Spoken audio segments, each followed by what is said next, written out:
Hey guys, Clapping to Sync audio files here with another video on magic. People love magic, and so do Episcopalians. So today I thought I'd show you guys a little bit of a super simple trick that requires what the Spanish call bolas.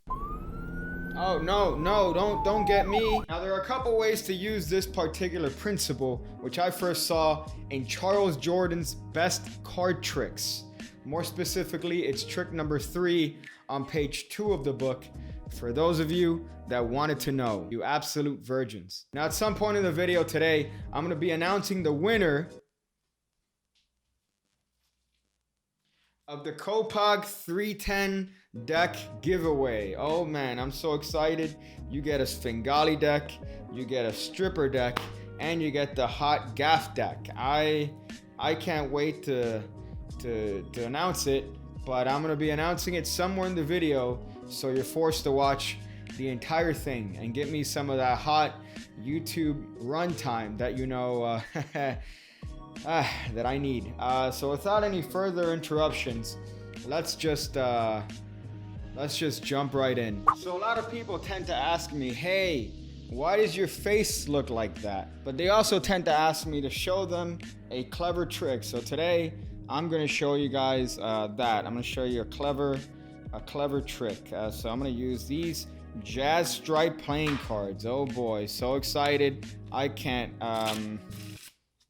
hide it. So for this particular trick, you have the spectator shuffle the deck, and they do it as best they can for somebody that likes to watch lonely men do card tricks. You then instruct the spectator to start dealing cards one at a time on your hand, which hopefully you should wash regularly, because we all know magicians are disgusting fuck. So they start dealing cards onto your hand whenever they want, and whenever they feel like it, they happen to stop dealing cards in your hand. So they happen to stop right over here on the 3 of clubs. Of course, I don't know this. So here the spectator is then instructed to cut the cards so that nobody in the entire world knows where this card is located in the deck. But here's where the magic happens. Here's where the magic happens. You take the cards back and you start to look at the spectator's face, which might require a little bit of that social ability that most magicians lack. So here, I'm just gonna get a feeling. Yeah, I'm gonna go with this one. Right over here. Sir, I want you to go through the deck and go ahead and look for your card. And the spectator happens to go through the deck, and they see that, in fact, their card is seemingly gone from the deck, seemingly missing from the deck. Oh boy, a miracle in itself. Of course, I want you to remember, sir, I happen to have taken a card out from my pocket and put it next to that phone number that I got earlier. So for the first time, sir, was this your card? No. What? Huh? That was the card I put in my pocket. What are you talking about? Go ahead, look through the deck. Are you sure that card is missing? Are you sure your card is missing? And of course, the spectator looks through the deck and their card is in fact missing. And at this point, you ask him, sir, well, what's the card? What card did you pick? What card did you pick? And of course, the spectator is going to say, I picked the 3 of clubs. Of which case you say, yeah, that's what I showed you. I showed you that. That's the card I put in my pocket. What? Huh? Oh boy. Oh hey, do you like card tricks? Are you a fan of crazy card magic where you could be the life of the party? Do you want to advance your sleight of hand to expert level where people just can't help but to throw themselves on you? Well, look no further than the PigCake Card Academy, where only $5 a month you get access to over 60 videos and counting, going over theory, sleights, and history to get you that sweet attention. And new videos are added every Tuesday and Thursday.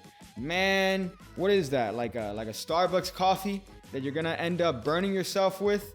Why not spend that on enriching your life with magic and join the academy to get magicked on?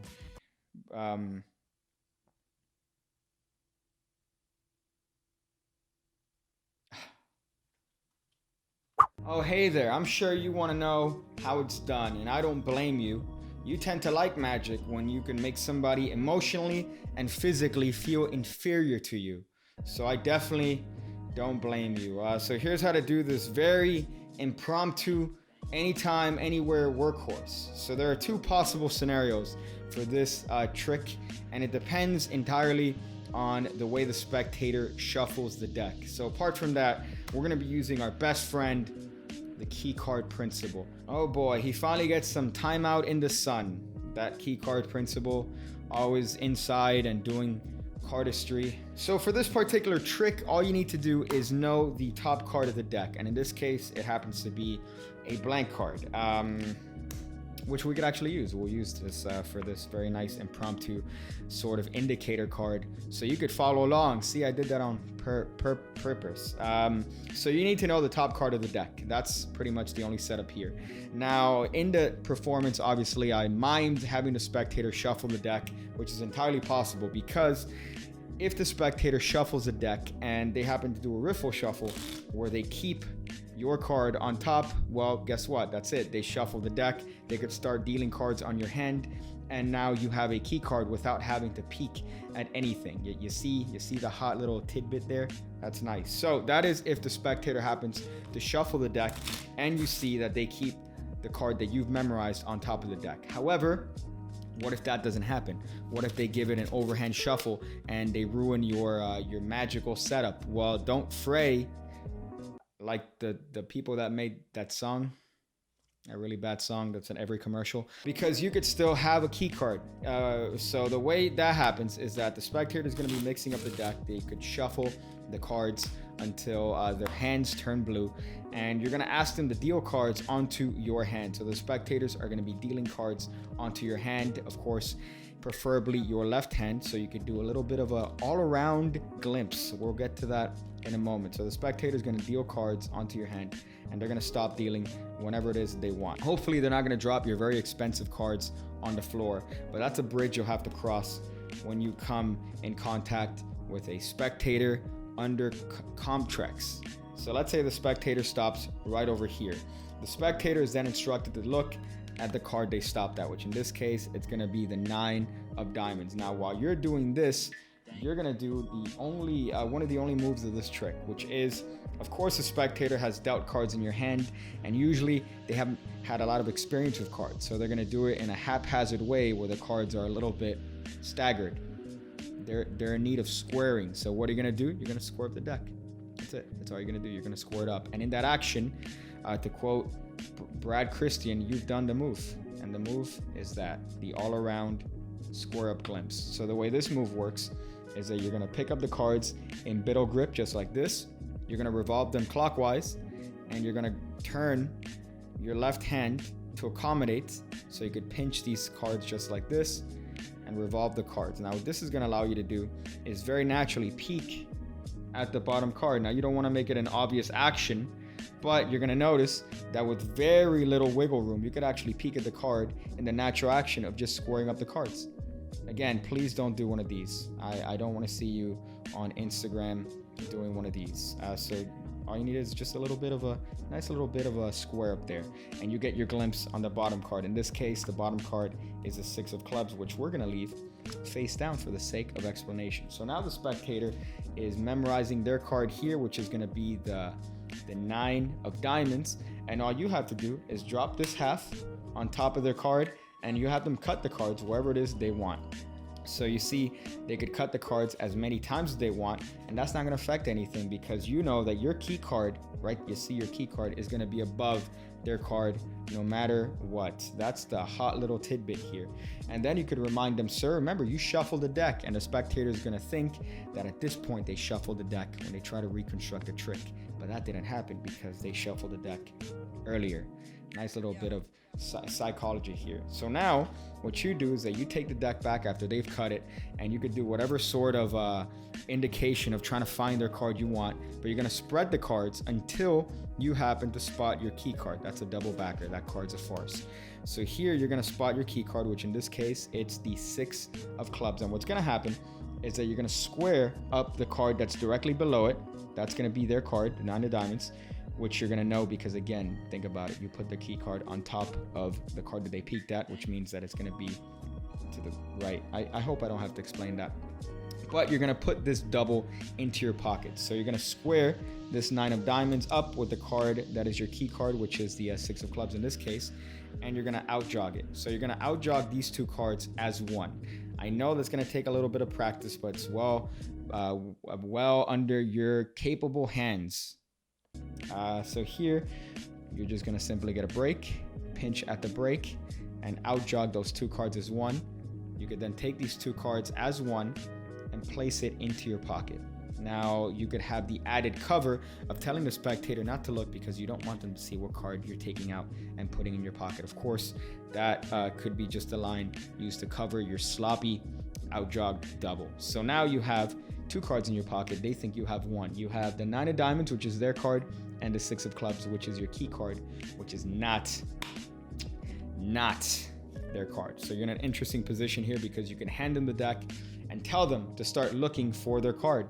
So they're going to start looking through the deck and they're not going to see your card, which is kind of a good position to be because where else could the card be but your pocket? So now you triumphantly reach and you grab your key card. So you're going to grab the card that is at the back. So assuming you've placed these cards in this way in your pocket, you're going to grab this back card, which is your key card here. So you're going to triumphantly take this card out of your pocket and turn it over and say, see your card, the 6 of clubs.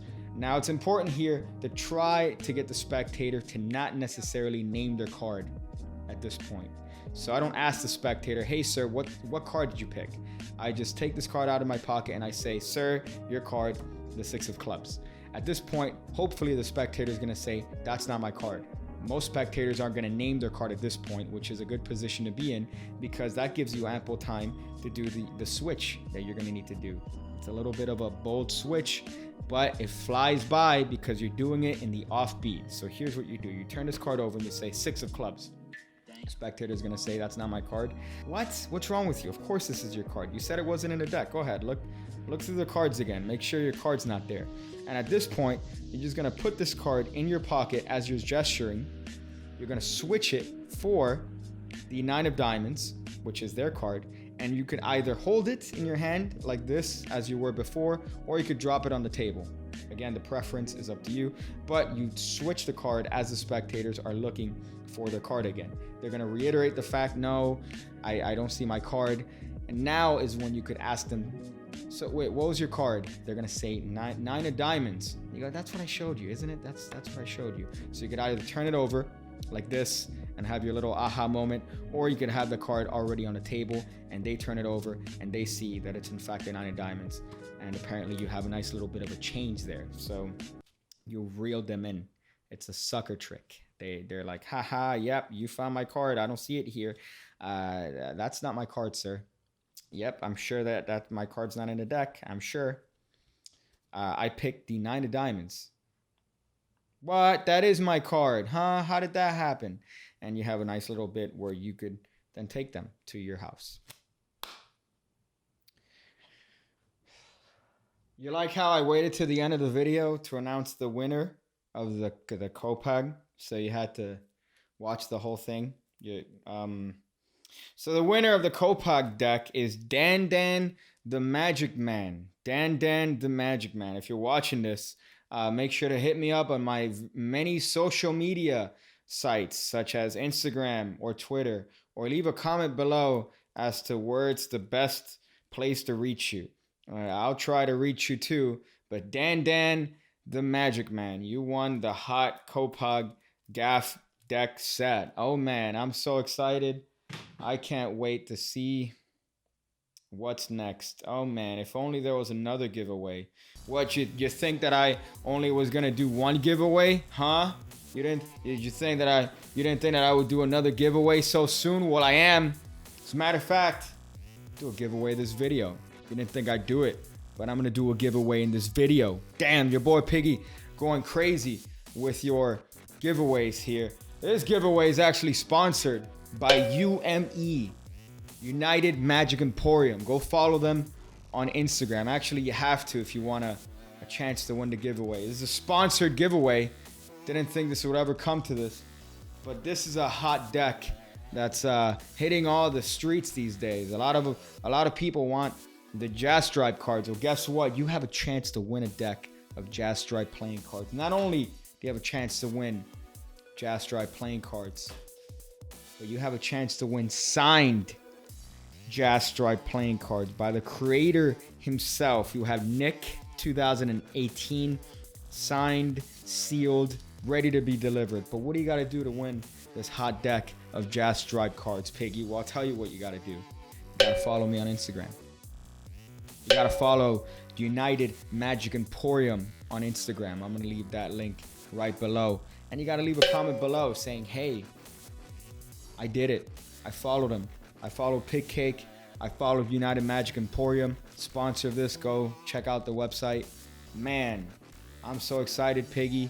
I'm so glad you're doing a giveaway like this. That's what I want you guys to leave in the comment below. So you got to do those 3 things, and you're going to have a chance to win this signed Jazz Stripe deck of playing cards. Oh, man. I'm so excited. I can't wait for you to touch the amazing Kopag Cartamundi style nice Jazz Stripe cards that you're going to be doing all the cardistry that all the just do that. Oh boy, man, I'm so excited. I'm going to leave you guys with a little bit of advice. If the chair you're sitting on is a little bit wobbly, you might want to stand. I'm going to go figure out different ways to use Madden shoes, Steve Madden shoes. When I see you again, when I see you again, when I see you again, when I see you again, when I see you again, when I see you again.